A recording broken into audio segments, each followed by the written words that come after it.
everyone, I am Anjali from Learno Chemistry. So हम आ चुके हैं अपने पीरियोडिक टेबल के एलिमेंट नंबर 4 पे। तो इस सीरीज़ के और एलिमेंट्स को देखने के लिए आप मेरा चैनल सब्सक्राइब करिए, शेयर करिए, कमेंट भी करिएगा और प्लेलिस्ट में जाकर चेक ज़रूर करिएगा। अब हम बात करते हैं अपने fourth element that is beryllium. तो बेरिलियम की अगर बात करते हैं तो आप सभी को पता है, क्योंकि सीरीज वाइज हम पढ़ रहे हैं तो आप लोगों को ये चीज़ तो पता ही चल गई होगी अब कि ये बेरिलियम नंबर कौन सा है। ऑब्वियस सी बात है 4। क्या मैम आप भी, है ना? तो ये 4th नंबर का बेरिलियम जो हमारा होता है वो पीरियोडिक टेबल में 4th नंबर का एलिमेंट होता है। अब बात करते हैं इनकी सीरीज़ की बात करने से पहले हम बात करते हैं इनकी कुछ प्रॉपर्टीज़ की। तो अगर हम बात करते हैं बेरिलियम की, तो बेरिलियम जो हमारा होता है ये एक एल्कलाइन अर्थ मेटल है। It is a alkaline earth metal, don't forget it. हाँ, alkaline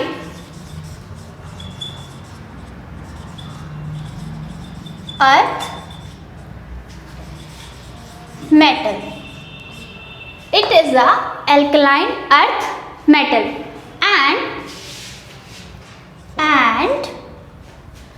in periodic table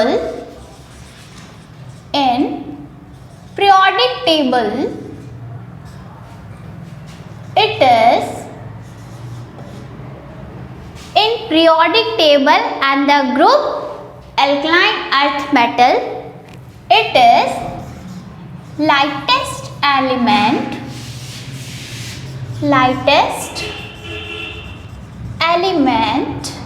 in which group? alkaline earth metal या ग्रुप सेकेंड। आई होप आपको यहाँ तक बात क्लियर हो गई होगी, राइट?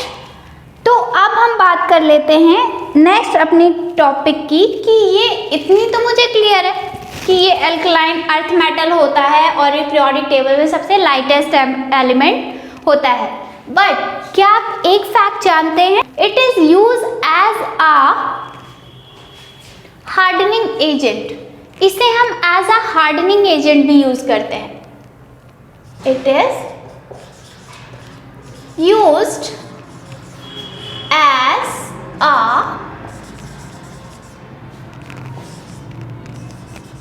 Hardening agent. तो ये तो थी इसकी कुछ प्रॉपर्टीज। ना अब आते हैं हम अपने इसकी वन बाय वन इसकी समरीज पे। तो इसकी समरीज जो हैं वो कुछ ऐसी हैं। अगर हम बात करते हैं इसकी डिस्कवरी की, and before starting of the discovery of beryllium, comment down who is the discover of the helium. Please comment down. So now अब आते हैं बेरिलियम पे। बेरिलियम की डिस्कवरी की थी लुइस निकोलस ने इन 1798 में। तो आप लोगों को ये डिस्कवरीज वगैरह बहुत ज़्यादा लर्न करने की नीड नहीं है, बट स्टिल हम एलिमेंट्स के बेसिक कॉन्सेप्ट्स को पढ़ रहे हैं, इस वजह से मैं यहाँ पर आपको ये चीज़ ऐड करवाती हूँ। तो डिस्कवरी की अगर बात करें तो लुइस निकोलस 1798 में इसे डिस्कवर किया था। और अगर बात करते हैं बेरिलियम के ओरिजिन ऑफ द नेम की, तो ओरिजिन ऑफ द नेम था जेम स्टोन, जिसे हम बेरिल कहते हैं। बेरिल इसका क्या था? इसका ओरिजिन ऑफ द नेम था, जो जेम स्टोन्स होते हैं बेरिल। ठीक है ना? जो नेक्स्ट है that is the symbol as it is the same, जैसा हम आगे से देखते आए हैं, जैसे हीलियम का था उसी तरीके से स्टार्टिंग के first and the second letter is the symbol of beryllium, BE।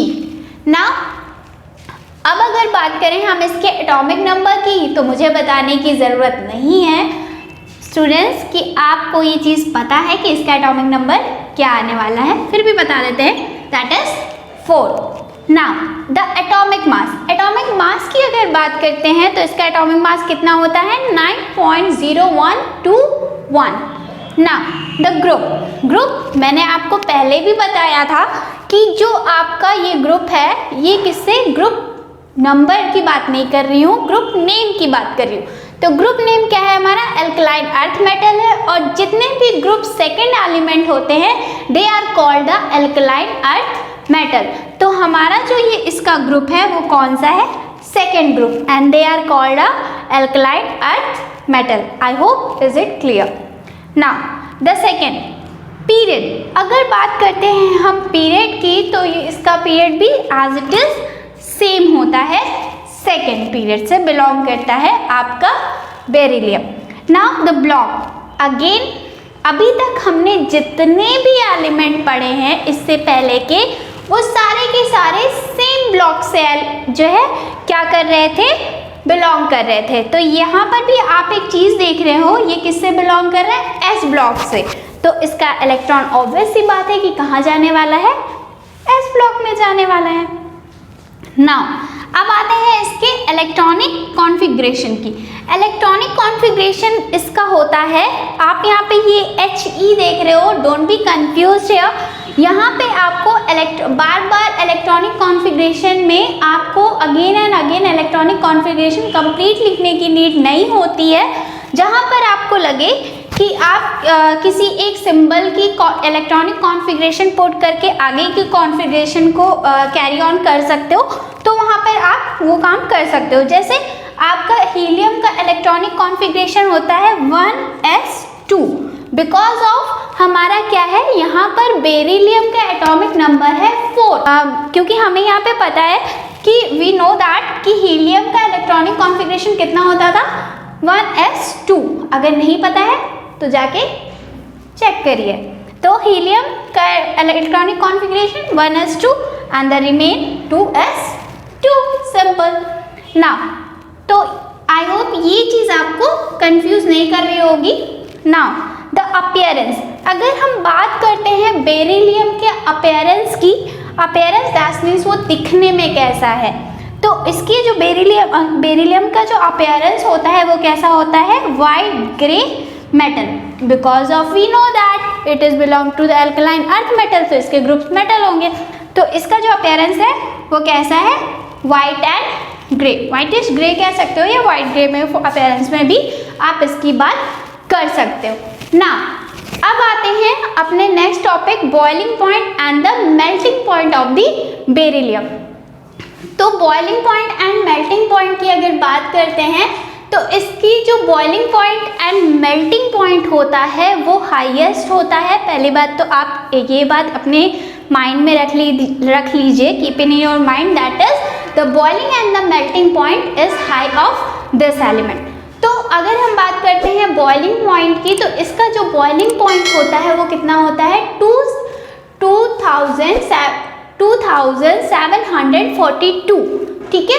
तो ये इसका क्या होता है, बॉइलिंग पॉइंट होता है। And now when we talk about the melting point, अगर हम बात करते हैं मेल्टिंग पॉइंट की, तो इसका कितना होता है 1560 and the same thing, okay. Now अब हम आते हैं अपने next and the last topic, topic नहीं, आते हैं अपने लास्ट इस समरी के सबसे लास्ट टर्म पे। तो अगर बात करते हैं इसके यूजेस की, तो यहाँ पर आपको हमेशा मैंने एक चीज़ पहले भी वीडियोस में बताई है और फिर बता रही हूँ कि मैं यहाँ पर केवल और केवल आपको मेन यूजेस को ही जो है यहाँ पर लाकर आपको जो है शो करती हूँ, और रिमेन यूजेस के लिए आप मेरा टेलीग्राम चैनल जो है सब्सक्राइब कर सकते हैं for the PDF of related of these elements, okay. So अब आते हैं यूजेस पे। यूजेस की अगर बात करते हैं तो it is used in gears and cocks. अब आपको लग रहा होगा gear and cocks, what is this? तो gear and cocks, firstly here is the one thing I clarify here, that is the alloy of this element is used for this one, ठीक है। इसके जो alloys होते हैं, alloys क्या होते हैं ये मैंने आपको आपके इससे पहले प्रीवियस वाले जो एलिमेंट है, प्रीवियस एलिमेंट लिथियम में मैंने आपको बताया था कि अलॉयज क्या होते हैं, और अगर आपने वो नहीं देखा है तो आई बटन पे क्लिक करिए, वहाँ से आपको सारी इन्फॉर्मेशन मिल जाएगी। So use in gears and coil. तो बेरिलियम के अलॉयज जो होते हैं ठीक है, alloys of these element, this element।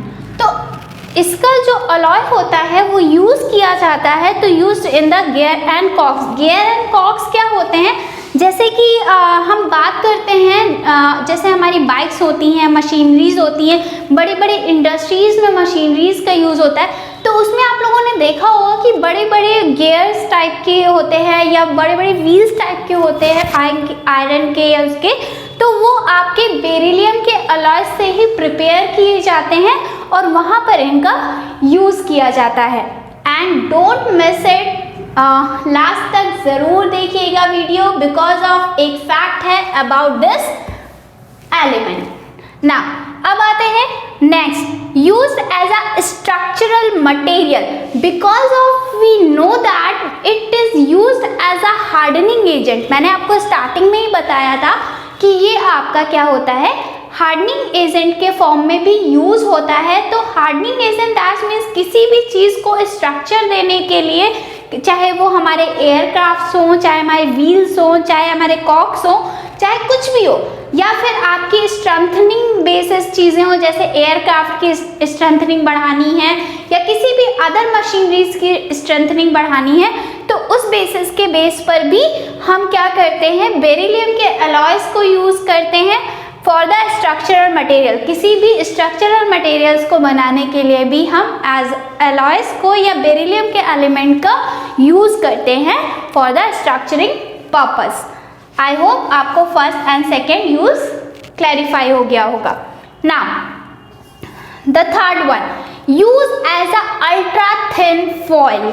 अब ये क्या आ गया, तो अब मैं आपको ये टर्म क्लियर करती हूँ, used as a ultra thin foil, because of we X ray से तो सभी लोगों को पता होगा कि एक्सरे क्या होता है। तो एक्सरे में एक फॉइल यूज होता है, एक्सरे मशीन्स में एक फॉइल यूज होता है, because of it is a transparent जो अब आप अल्ट्रा थिन फॉइल का यहाँ पर जो बात कर रहे हो, वहाँ यहाँ पर क्या होता है कि जो बेरिलियम है वो ट्रांसपेरेंट अपीयरेंस देता है तो ड्यूरिंग द एक्सरेज, ठीक है। तो वहाँ पर जो एक फॉइलिंग आप देख रहे हो वो किसकी होती है, बेरिलियम एलिमेंट की होती है। आई होप ये टर्म आपको क्लियर हो रहा होगा। अब आते हैं अपने फोर्थ पॉइंट पे, ठीक है। तो जो फोर्थ पॉइंट है, used in a nuclear reactor as a moderator, ठीक है। जितने भी हमारे न्यूक्लियर रिएक्टर्स होते हैं उनमें क्या होता है कि आपके जो बेरिलियम होता है वो beryllium as a reflector and moderator, that means the simple thing, moderator जो स्पीच को बढ़ा देता है या मॉडरेटिंग वेग चाहिए होता है। जब भी हमें किसी न्यूक्लियर जितने भी हमारे न्यूक्लियर रिएक्टर्स होते हैं उनमें एज अ रिफ्लेक्टर और मॉडरेटर भी वर्क ये करता है, ठीक है। अब आते हैं अपने लास्ट यूज पे, according to this used as a ceramic applications. ये सेरेमिक एप्लीकेशन जहाँ पर आपको सेरेमिक वाली चीज़ें देखने को मिल जाएंगी, उन एप्लीकेशंस के लिए भी आपका बेरिलियम का यूज़ किया जाता है।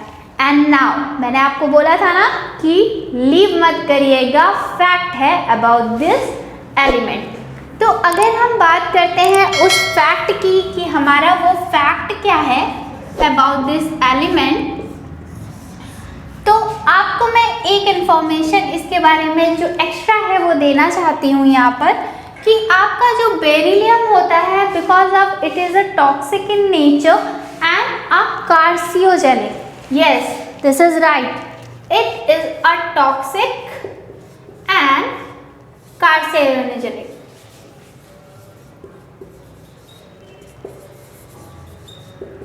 अब आपको समझ में नहीं आ रहा है कि ये क्या है, तो मैं आपको बता दूं कि बेरिलियम में अगर सपोज इट कि अगर कभी ड्यूरिंग आप कहीं वॉक कर रहे हैं और बेरिलियम से रिलेटेड कोई भी डस्ट या किसी भी तरह का कोई स्मोक आप इनहेल कर लेते हैं, ठीक है, किसी भी तरह का आप इनहेल कर लेते हैं, तो इनहेल करने की वजह से वो जो स्मोक है या वो जो डस्ट है वो जाकर आपके लंग में क्या कर जाती है, आपके लंग में जाकर वो जो है होल्ड कर जाती है।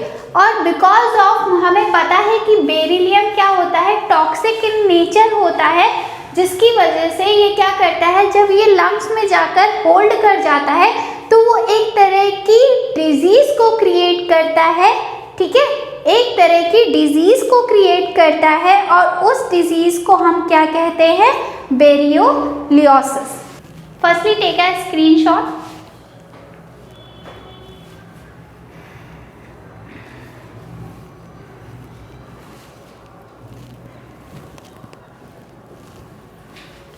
ना अब मैं बताती हूँ क्या है।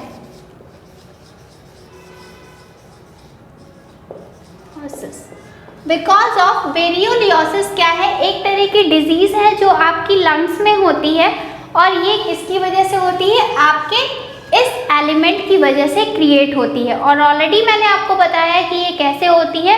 बेरिलियम का कोई भी आपको स्मोक या किसी तरह की डस्ट आप जब इनहेल कर लेते हो तो उसके थ्रू आपको क्या हो जाती है, ये बीमारी क्या हो जाती है, ये डिजीज से आपको सफ़र करना पड़ सकता है। to be careful about it. Okay, so now thank you for today, and for many more update you can join our Telegram channel and also subscribe, share and comment down. Thank you.